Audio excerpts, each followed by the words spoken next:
Pêcher est généralement amusant et relaxant, mais ça peut surprendre même les plus expérimentés avec des moments déconcertants.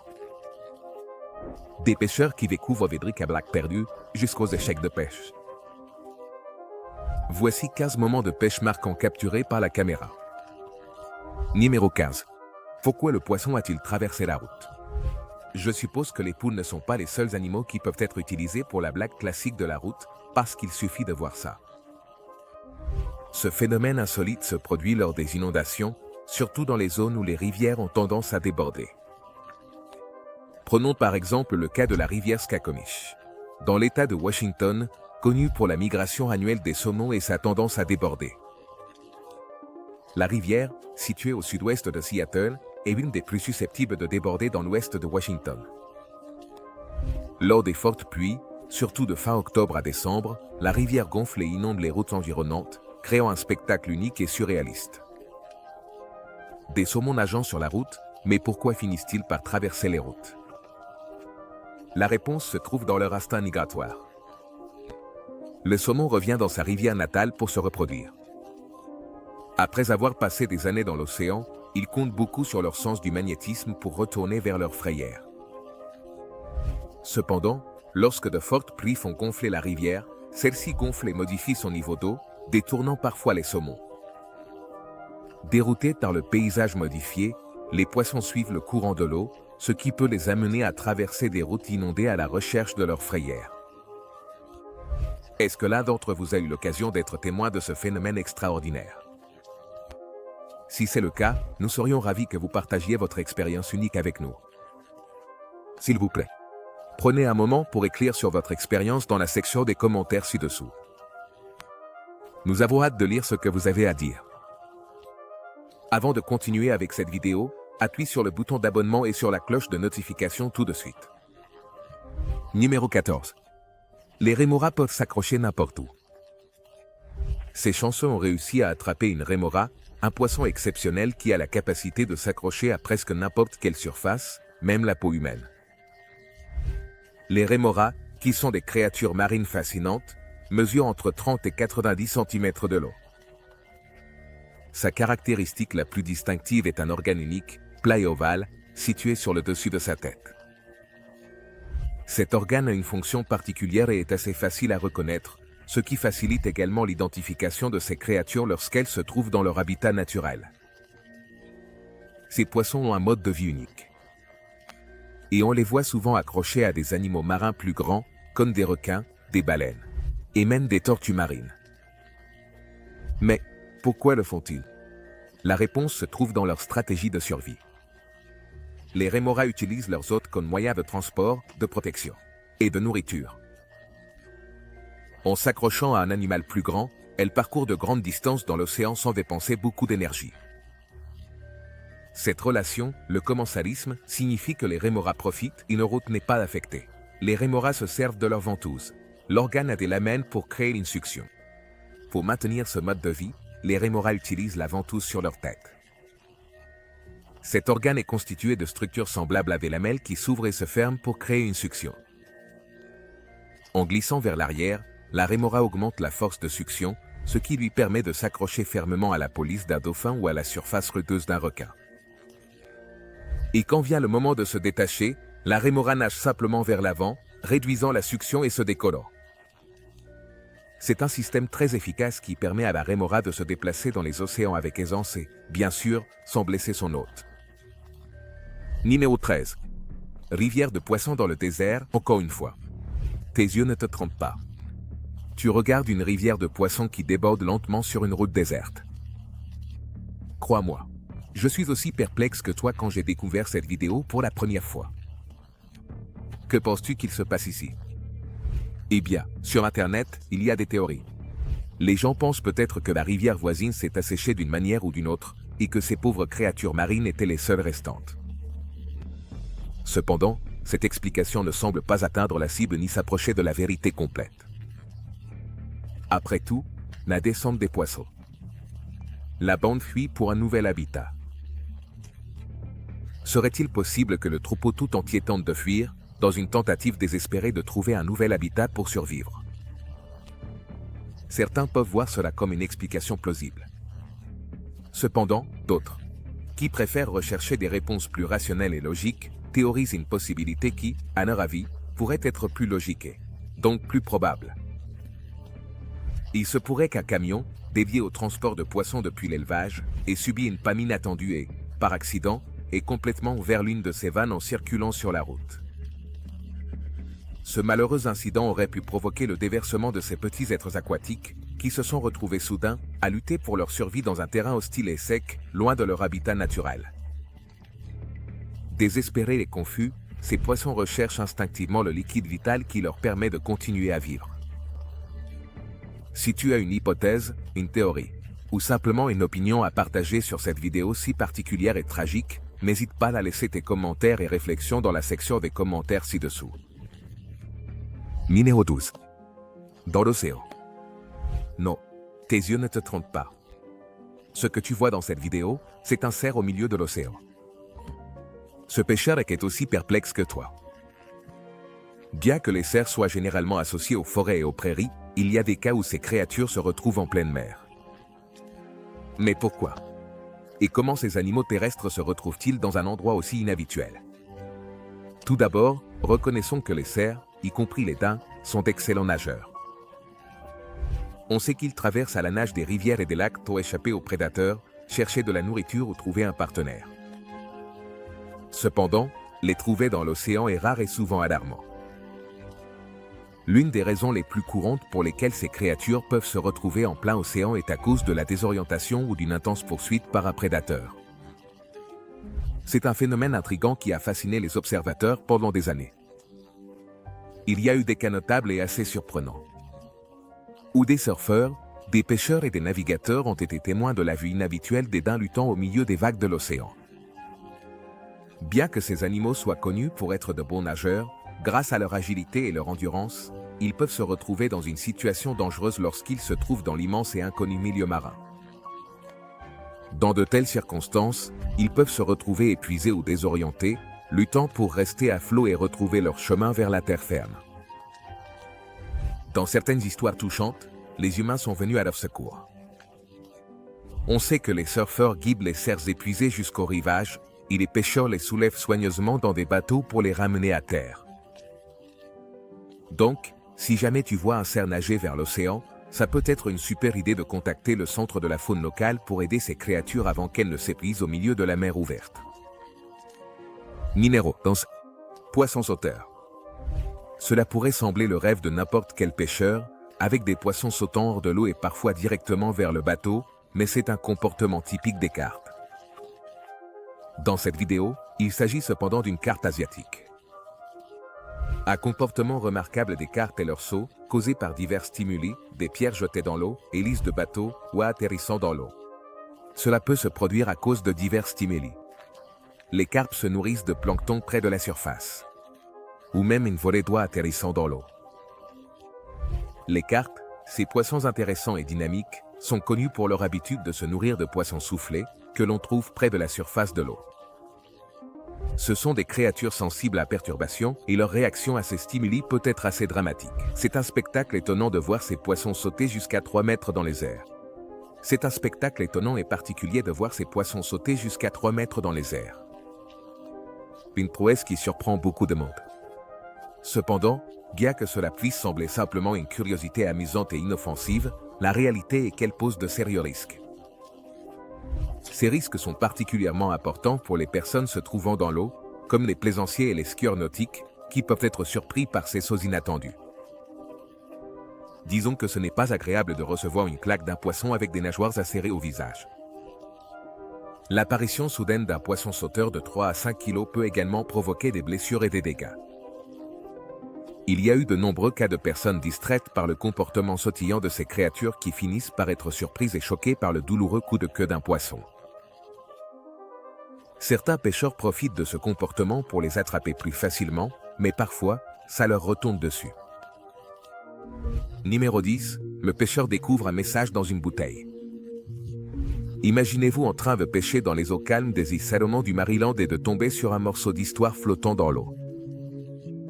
C'est précisément ce qui est arrivé à Grégory Delesio, un mécanicien d'Alexandria, en Virginie, lors d'une sortie de pêche. Delesio, un pêcheur avide, consacre souvent son temps libre à faire du kayaké, à pêcher dans la baie de Chesapeake. Cependant, ce jour-là, sa routine de pêche s'est transformée en une aventure inattendue. En rentrant d'une journée de pêche malchanceuse, Delesio a vu une grande bouteille flotter près d'un quai. À première vue, il l'a confondue avec des déchets et l'a sortie de l'eau pour s'en débarrasser de manière responsable. Mais en s'approchant, il s'est rendu compte que ce n'était pas une bouteille ordinaire. À l'intérieur, il y avait des parchemins et un petit sachet, pas des mégots, comme il l'avait pensé au départ. En examinant la bouteille, Delesio a découvert qu'elle faisait partie d'un hommage à Emma Jean Henny, une arrière-grand-mère du Maryland décédée en janvier 2021. Un mot dans la bouteille demandait à celui qui la trouverait de la remettre à l'océan. Respectant les souhaits de la famille, Delesio a contacté le numéro figurant sur la note commémorative. Le membre de la famille avec qui il a parlé lui a exprimé sa profonde gratitude et lui a dit qu'il avait rendu possible son action de grâce. Cette interaction a changé la chance de Delesio et lui a donné un sentiment de bonheur malgré ses malheurs passés. Déterminé à exaucer la demande de la famille, Delesio a rendu la bouteille au fleuve, espérant qu'elle poursuivrait son voyage et qu'elle atteindrait éventuellement l'océan Atlantique.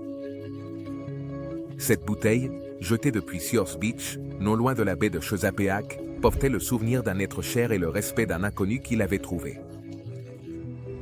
Ce genre d'histoire me redonne foi en l'humanité.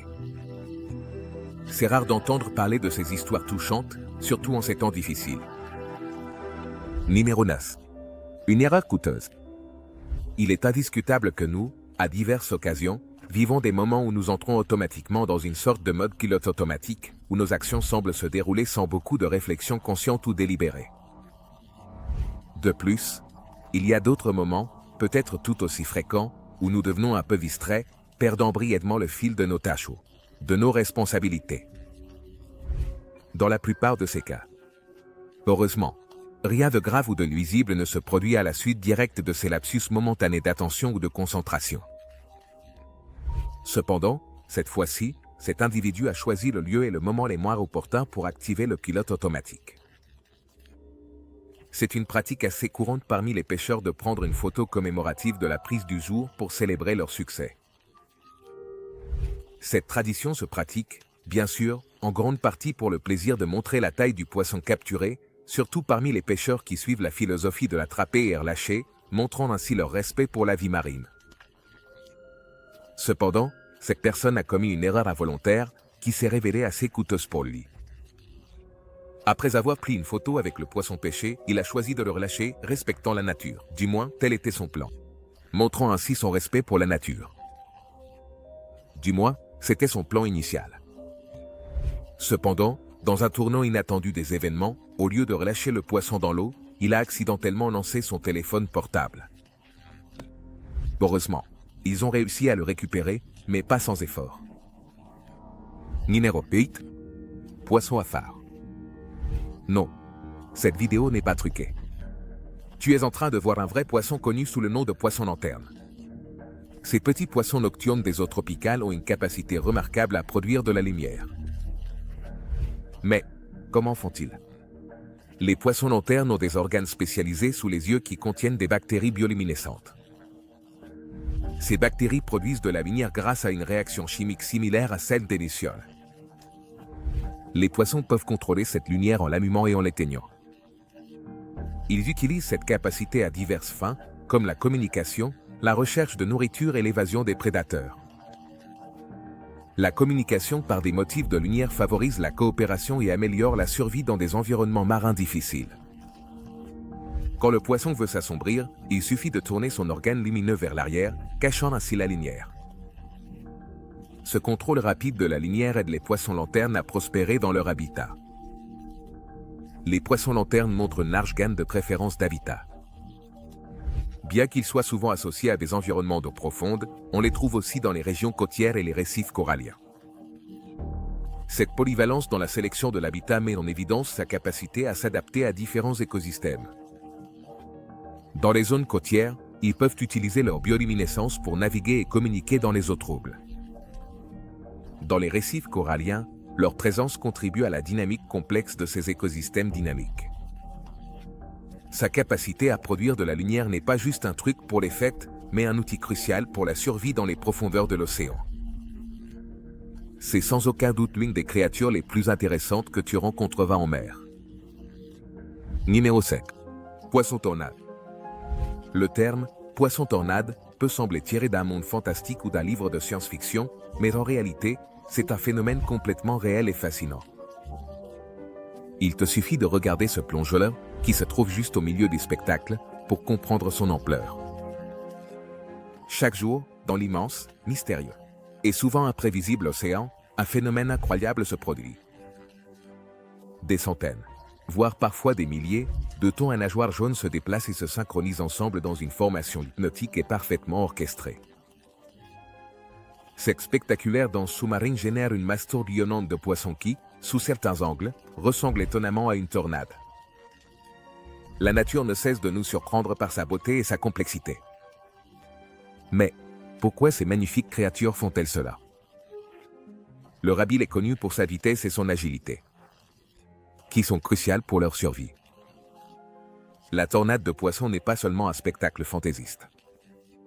C'est une partie essentielle de leur existence. Une des raisons de ce comportement, c'est la défense. En nageant en spirale, le rabil crée une illusion qui complique la tâche des prédateurs pour attaquer un seul poisson. Cette tactique de confusion témoigne de leur intelligence et de leur instinct de survie. Mais c'est pas tout. Les tornades de poissons nourrissent les thons en piégeant les proies au centre. Lors de la rotation, la force générée piège des proies plus petites au centre, ce qui permet aux thons de se régaler plus facilement. C'est une méthode ingénieuse de transformer leur force collective en un puissant outil de chasse. Je ne peux qu'imaginer à quel point ce serait magique de nager avec ces poissons. Jusqu'à ce que les requins et les orques arrivent au buffet, c'est là que je ferai ma sortie. Numéro 6.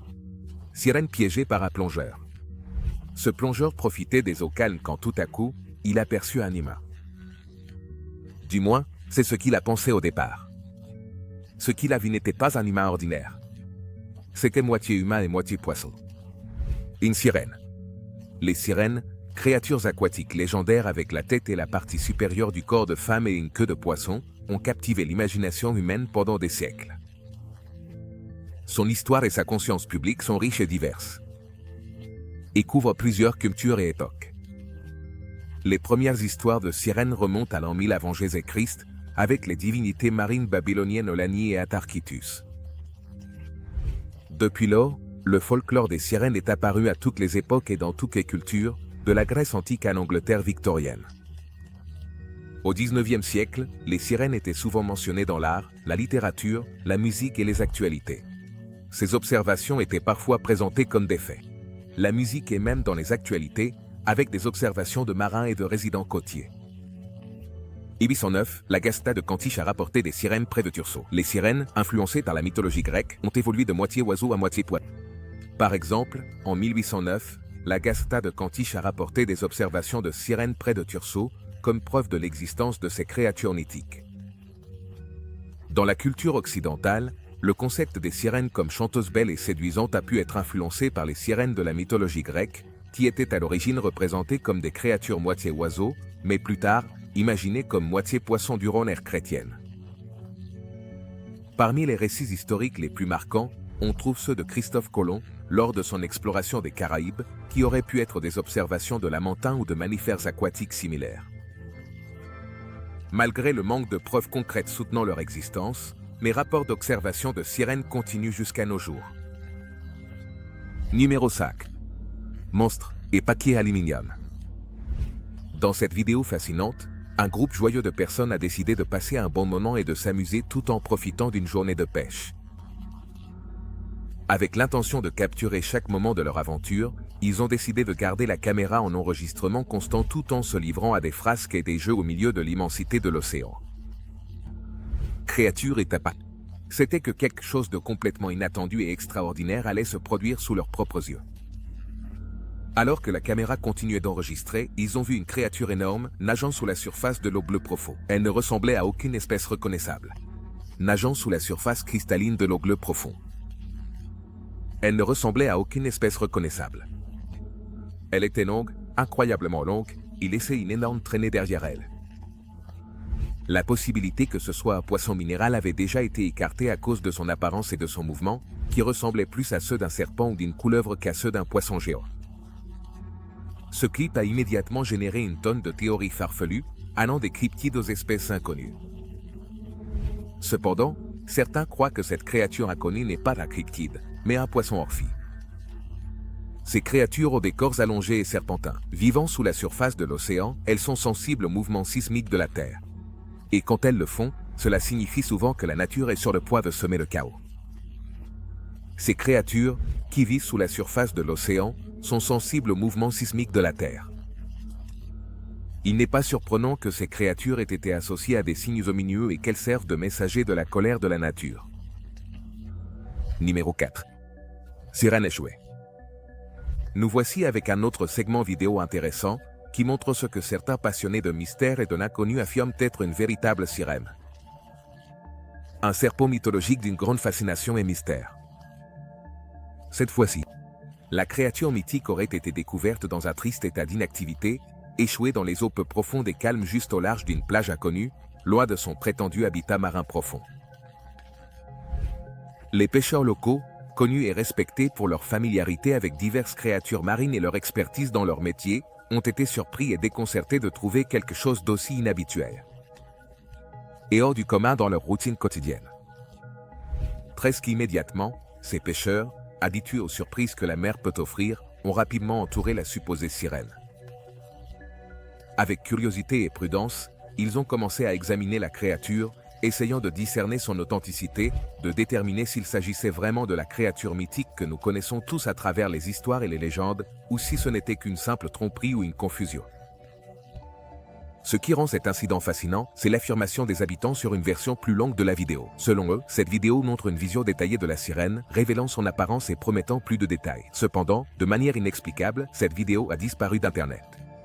Selon leur récit, cette vidéo étendue montre non seulement une simple vue rapide, mais une vue plus complète et détaillée de la supposée sirène, révélant son apparence dans son intégralité et promettant même plus de détails sur cet être mythique. Cependant, ce qui ajoute une dimension de mystère encore plus profonde à tout cela, c'est que, d'une manière mystérieuse et inexplicable, cette vidéo plus longue a disparu mystérieusement d'Internet. Ce fait a laissé un vide rempli de nombreuses questions sans réponse, alimentant encore plus la curiosité et la spéculation sur ce qui s'est réellement passé. Numéro 3. Le trésor caché d'un pêcheur. Cette nouvelle a provoqué un grand émoi et une profonde émotion à travers le monde. En 2016, dans les eaux paisibles et sereines qui entourent l'île pittoresque de Palawan aux Philippines, un humble pêcheur local a fait la découverte de sa vie, quelque chose qui changerait son destin à jamais. Alors qu'il effectuait sa routine quotidienne de pêche, ancré dans son modeste bateau, il a trouvé une perle gigantesque. Mais ce n'était pas une perle ordinaire, c'était une perle colossale pesant la incroyable quantité de 35 kilos.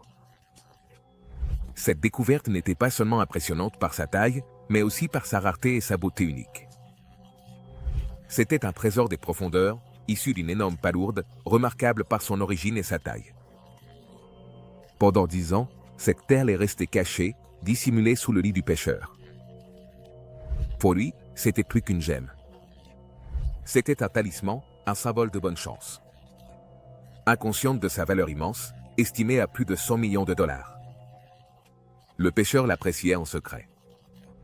La perle, qui mesurait environ 30,5 cm, avec des dimensions impressionnantes d'1 mètre de large et 1,2 mètre de long, ce bijou de la mer a finalement été révélé au monde lorsqu'apparent l'a remise au bureau de tourisme local.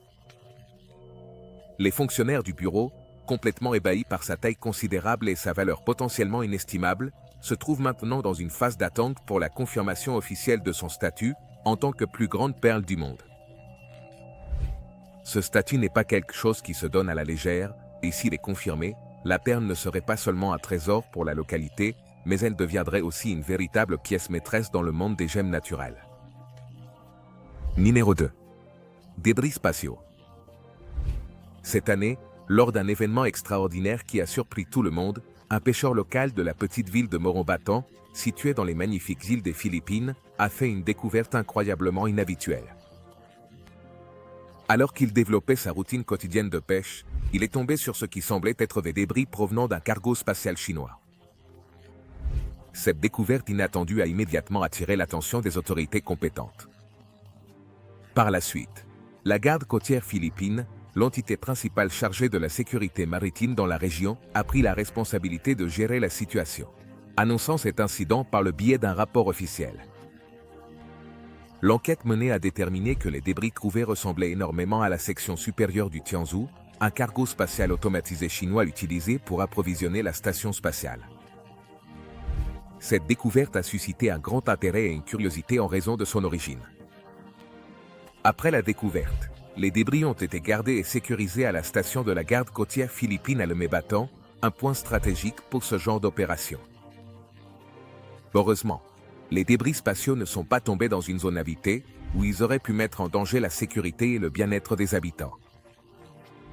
Cet incident a servi à rappeler les risques potentiels associés aux débris spatiaux et l'importance de gérer correctement ces événements. Nineroa. Siro le leader. Plusieurs personnes ont décidé d'aller pêcher, mais elles ont rencontré un spectacle étrange en chemin. Des dizaines de quois colorés suivaient un canard solitaire. Cette procession inhabituelle soulève une question captivante. Pourquoi ces quois suivent-ils le canard avec tant d'intérêt? Les poissons quois sont connus pour leur intelligence et leur curiosité. Quand un canard nage dans son habitat, il perturbe l'eau, crée des vagues et peut éventuellement déterrer des particules de nourriture. Les quois, qui se nourrissent de manière opportuniste, peuvent suivre le canard dans l'espoir de trouver un repas facile. Le mouvement des ailes du canard peut faire remonter à la surface des insectes, de petits crustacés ou de la matière végétale, tous des mets savoureux pour les carpe-quois. Une autre raison pourrait être la nature sociale des quois. Ces poissons ne sont pas des créatures solitaires. Ils se déplacent en groupe et sont souvent vus en train de suivre des objets ou des créatures plus gros, les prenant pour d'autres quois ou des leaders potentiels. Ce comportement est instinctif et s'inscrit dans leur tendance à la scolarisation, où ils trouvent la sécurité dans les panneaux et numéros de navigation. En adoptant une perspective réaliste, ces raisons peuvent sembler logiques. En réalité, les quois, poissons colorés, pourraient être attirés par quelque chose d'insolite comme les excréments. Il est possible que les excréments du canard dans l'eau intéressent les quois. Cependant, en approfondissant un peu le sujet, on ne peut s'empêcher de considérer qu'en réalité, les quois, ces poissons colorés très prisés, peuvent aussi être attirés par quelque chose d'aussi inhabituel que les crottes. Oui, comme ça sonne, il est possible que les excréments que le canard lâche, en se baignant tranquillement dans l'eau, soient d'un certain intérêt pour les quois. Si nous avons regardé, on se voit au prochain.